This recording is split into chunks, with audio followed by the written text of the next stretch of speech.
So if you're tired of math, you're probably like, when is she ever going to talk about anatomy? Right now. All right. So there's a whole vocabulary that you need to know. And I'm sorry about that. But you will use it. It is important and it is worth taking the time and effort to learn it. Use flashcards, use Quizlet, write it out. There's many ways that you can do this.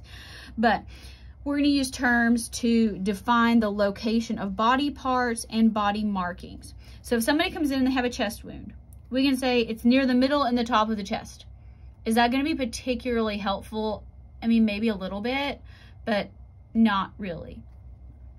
But this is what the chart is going to say, particularly if you're reading radiology reports. Radiologists love these terms.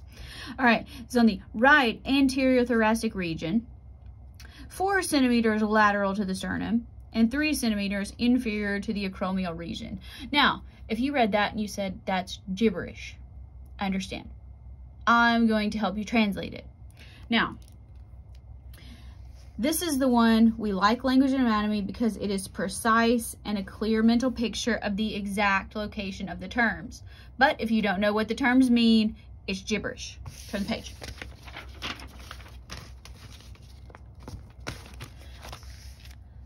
So let's define a few things.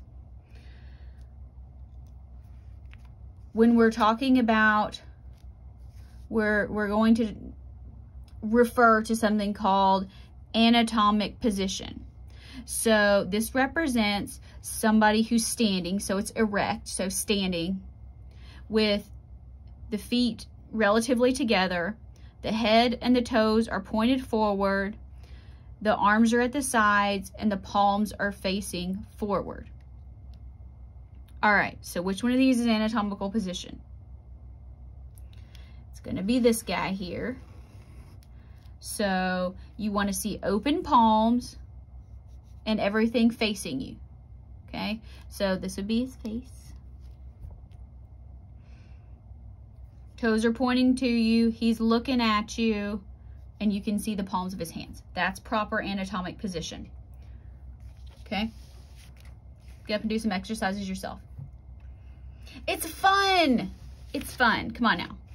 Have a little fun with it. All right, now body planes and sections. These are ways that you can cut the body visually, unless you're doing magic tricks. Now, into slices, generally in half, but you can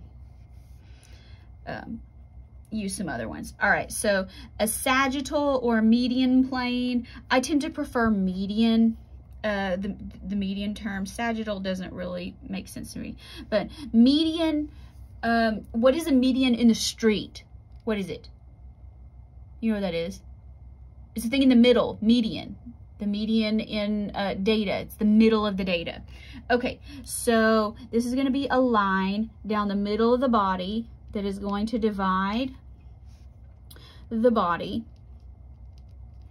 into left and right.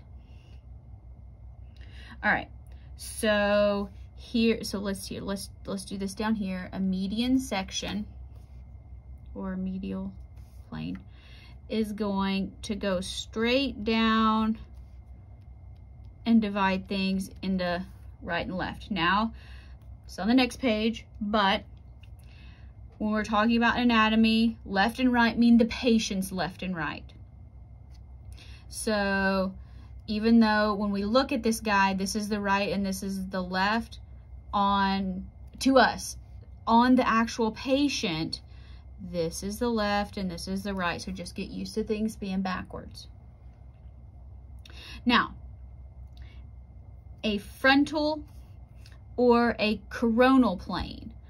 I tend to prefer frontal. That's my preference. It is going to divide the body into front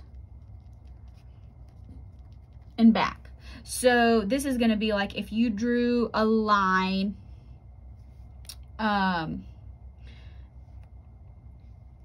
here, between